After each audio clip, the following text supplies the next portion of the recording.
Welcome back to my channel. This is Pinay Mom in South Korea. Samahan niyo akong maghanda ng masarap at special na dinner for Alex, Ina, and Ijun.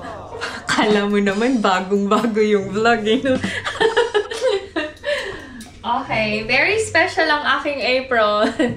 Nakita nyo na to, actually.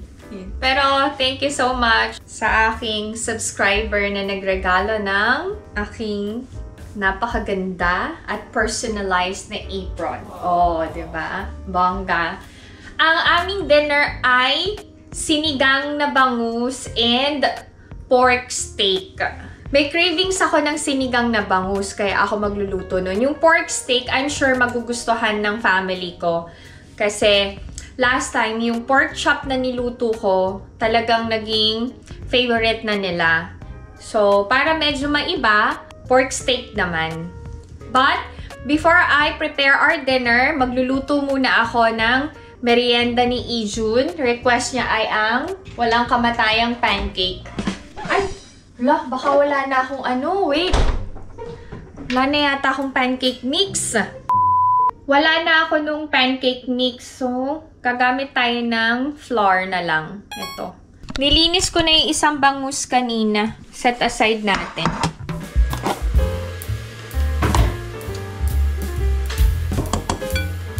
Egg and milk.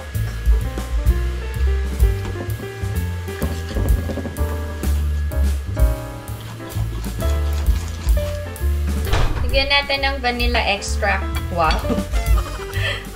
Parang Filipino style pancake na lang.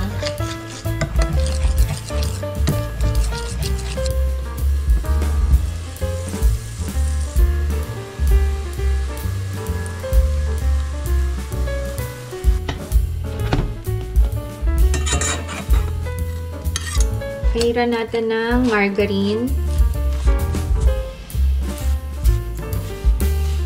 And sugar.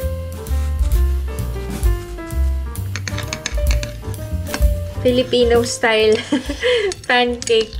Mukha naman masarap. Tikman ko nga.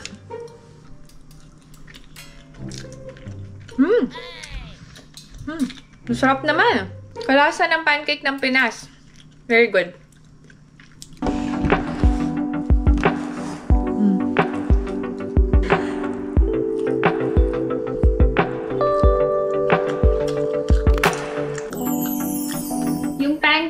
Na Filipino style, kinain naman ni Ijun pero hindi niya naubos. Anyway, mag-start na ako mag-marinate ng pork steak. Kailangan natin ng soy sauce, oyster sauce, lemon or calamansi juice, tapos ground pepper. Syempre yung pork. Mamaya ko na to hihiwain pag lulutuin ko na. Yung marinade muna yung gawin natin. Dalawang 1/3 cup ng soy sauce. Calamansi. 1, 2, 3, 4. Oyster sauce. Siyempre yung paminta.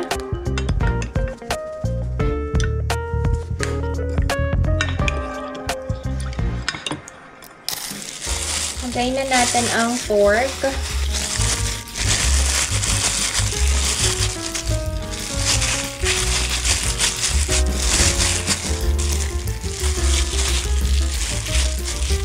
Lang natin for 1 hour bago natin lutuin. Tadang! Magluluto na ako ng sinigang na bangus. Alam nyo naman ang ingredients ng sinigang na bangus. Hindi ko na i-share. Tinamad din, no? Joke lang to, netizens. Baka magtampo kayo. Wait, prepare ko lang yung mga ingredients, ha? Unahin ko muna yung bangus. Kailangan kong tanggalin yung buntot. Hindi talaga ako expert sa paglilinis ng isda. Matututunan ko din to ng tama. 1, 2, 3, 4, 5. Okay, 5 gayat yung bangus. Tanggalin natin yung laman loob. Yan. Ito.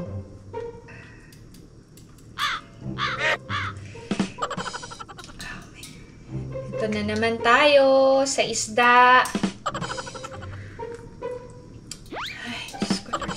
Wait lang, babalikan ko kayo. Linisin ko lang kasi baka may magsabi na naman ang OA ko sa vlog habang naglilinis ako ng isda. Takot talaga ako sa sa dugo-dugo ng paglilinis ng isda. Wait lang, balikan ko kayo.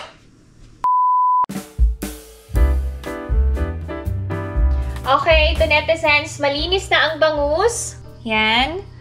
Naugasan ko na din ang kamatis. Slice lang natin ang kamatis. Mahilig ako sa kamatis damihan ko. Ito yung sinigang na pakulo. Walang gisa-gisa. So, pwede na nating ilagay sa pot ang kamatis. Kailangan din natin ng sibuyas. Okay lang na malaki gayat ng sibuyas sa sinigang. Ilagay na din natin sa pot. Maglalagay din ako ng ginger. Pangtanggal lansa. Hintayin lang natin kumulo ang tubig. Kumukulo na, pwede na nating ilagay ang bangus. And syempre, ang sinigang mix. Prepare na natin ang ibang ingredients. Of course, ang radish. Hindi kompleto ang aking sinigang kasi kulang-kulang ako sa ingredients. Very simple sinigang lang to. Basta masatisfy ko lang ang cravings ko. Hindi. Lasang sinigang pa rin naman. Ang talong. Parang hindi na okay yung talong. Pero sige, pwede na siguro to. Pangsigang lang naman. Ayokong gamitin to. Wait lang. Pangit yung talong. Ay, pangit pa rin. Oh my, ba't ganun? Nasira na yung talong. Yan o. Parang hindi maganda lahat ng talong. Ala, ba't ganito? Pwede ba to sa sinigang? Wait lang. Ito yung last na talong. Sana okay. Ito, medyo okay. Ito na lang. Okay. Pwede na nating ilagay ang radish.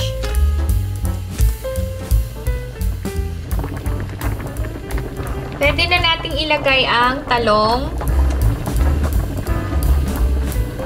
Wala akong kangkong, so bok choy ang ilalagay ko. And syempre, yung siling hindi maanghang. Done ang sinigang na bangus. This time, magluluto na tayo ng pork steak. Lagay tayo ng mantika.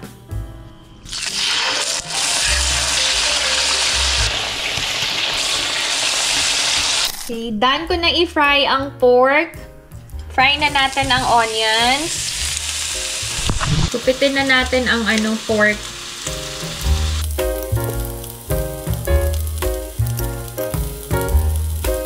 Balik na natin ang pork.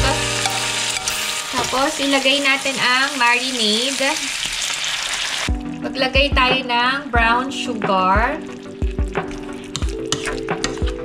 Takpan natin hanggang maging tender ang pork.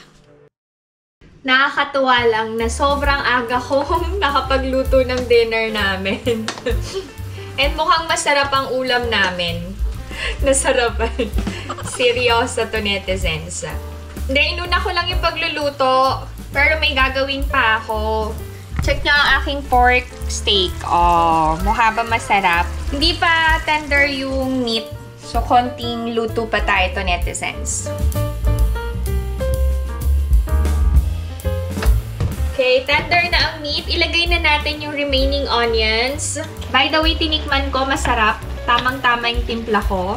Done ang ating pork steak to netizens. Ipapainit ko na lang yung ulam namin mamayang dinner. Okay, papalitan na natin ang range hood filter kasi madumi na. Pansin nyo ba yan? Okay. Etong filter na to, nabili ko sa Daiso. 4 sheets for 2,001. Sobrang useful. Kita nyo ba yan? Oh, Mabilis lang naman to. Inuna ko muna talaga yung pagluluto ng dinner bago ako gumawa dito sa bahay. Wala lang, para maiba lang yung routine ko. Okay. Not bad. Tadang!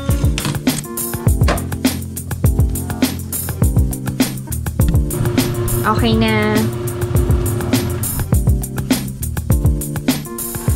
Naglinis ako ng washing machine, so kailangan na nating tapusin.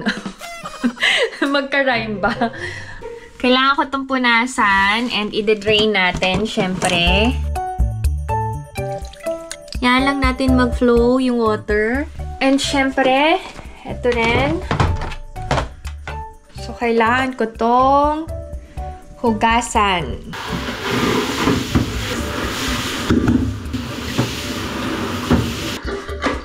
Tuwing kailan kayo naglilinis ng washing machine? Ako monthly.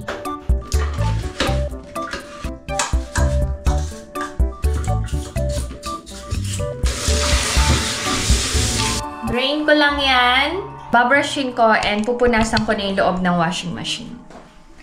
Sabi sa inyo may gagawin pa ako Busy day today. Eto, kailangan din natin itong brushin. Although hindi naman siya ganun kadumi kasi regular talaga ako naglilinis. Siyempre, kailangan natin ng basahan. Ito mga basahan na to, hindi ko na talaga to kino-Clorox. Pamunas ko lang talaga to. So, after nating brushin, pupunasan na natin. Careful na hindi kayo masugatan sa loob. Sabi sa inyo, madumi pa rin. Okay. And then, may gripo dito. Linisin natin yung loob. Okay. This time, yung loob na. Share ko sa inyo yung ginagamit kong panglinis mamaya-maya. Tapusin ko lang to. Kailangan linisin ng washing machine, loob at labas. Kasi, dito natin nilalabhan yung mga sinusuot natin. Direct sa skin natin yung damit, diba? Pag regular kayong naglilinis ng washing machine, hindi ganun kahirap punasan and linisin. Kasi, hindi ganun ka dami yung dumi. And kapag hindi nyo ginagamit ang washing machine nyo or dryer, open nyo lang para ma-dry and hindi mag-create ng bacteria or mold sa loob. After punasan ang loob, yung labas naman, ang washing machine namin regalo ni Tiyagan Omoni and Tiyagan Abuji, yung uncle and aunt ni Alex. Kasi kapag bumili ng bahay ang pamangkin or close relatives, nagbibigay talaga ng gamit as a gift. So, ito yung binigay sa amin nung lumipat kami dito. Okay, after nating punasan, ibabalik na natin yung parts na tinanggal natin.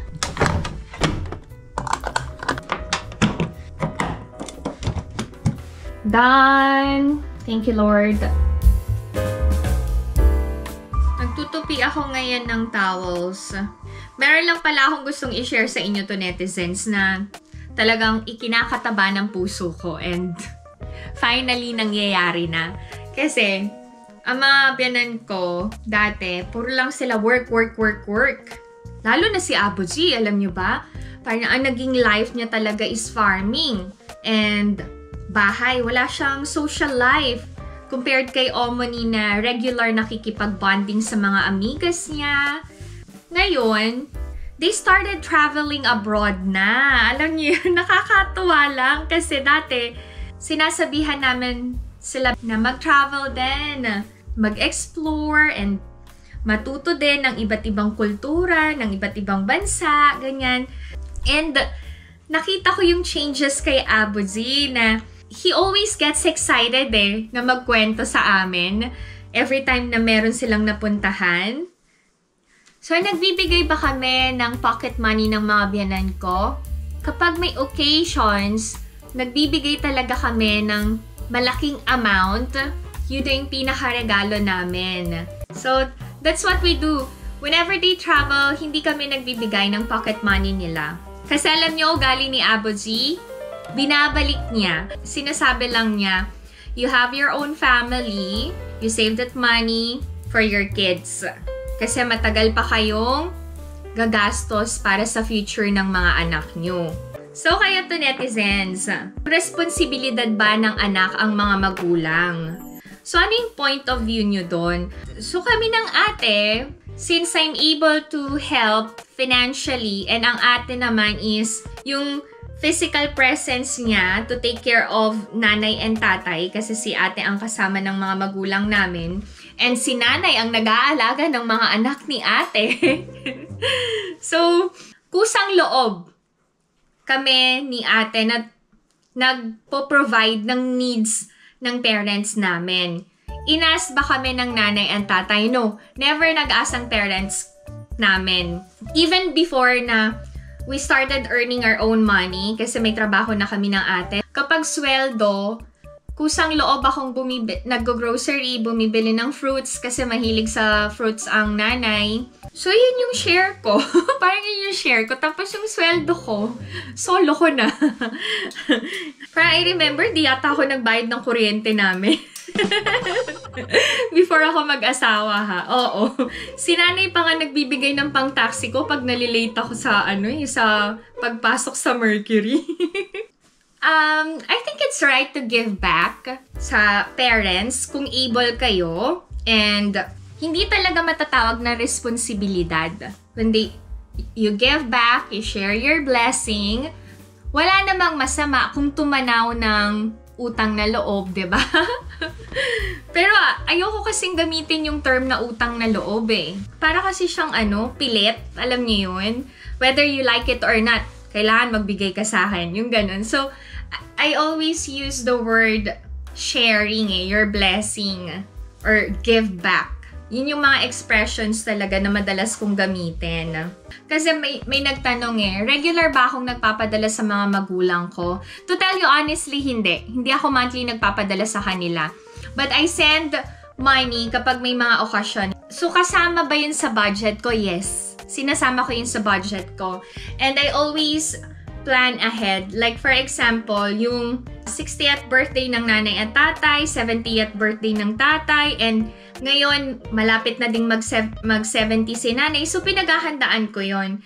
Even yung worst scenario na bigla silang kunin ni Lord, ganyan.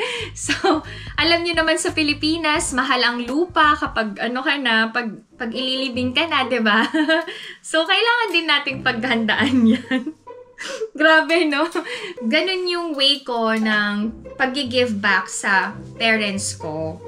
Kasi wala naman ako ngayon sa kinaroroonan ko kung hindi din naman ako inaruga at pinag-aral ng mga magulang ko. Yung pagiging breadwinner, na-experience nyo ba yun? Kami ng ate, hindi namin yun na-experience. Kasi masipag si nanay at si tatay Tsaka ayaw nilang umasa. Hanggat kaya nilang kumita ng pera, mag-work talaga. Ang tatay, masipag sa trabaho. Ang nanay, madiskarte sa buhay.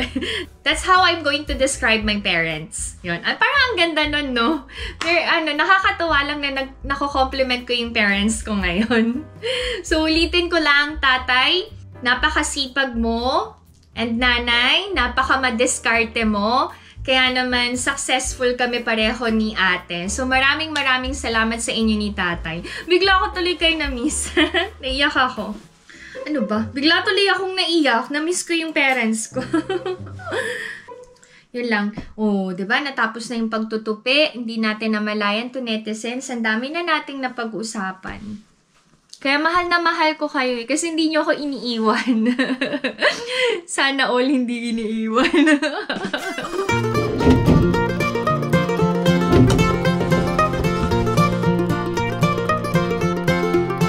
Alex is already home. You say hi!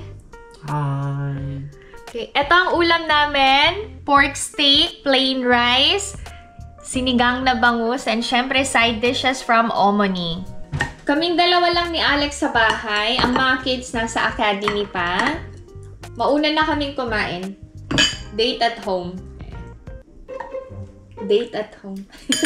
Dinner date. Or dinner date. Ay, ang sarap! Ay, ang sarap ng pork steak! Ay, ang sarap to, netizens! Ang sarap!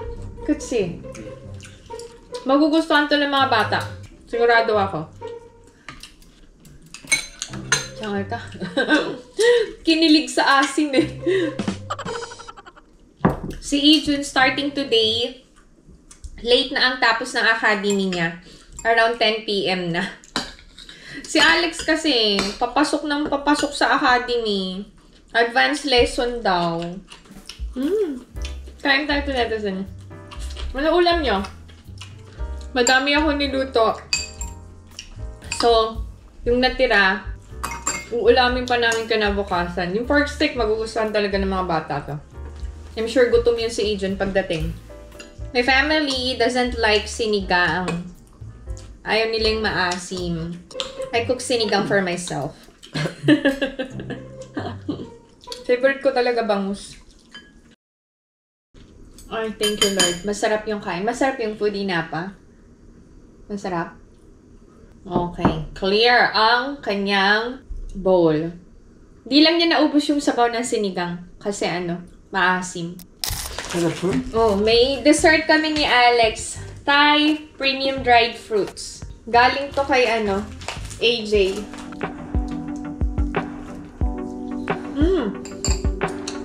Maasim-asim na manamis-namis. Masarap. Since everyday na siya umuuwi, lagi niyang gusto makasama yung mga bata. Lalo-lalo na si Ijun. Sobrang close sila. You say hi. Hindi masarap. Try first.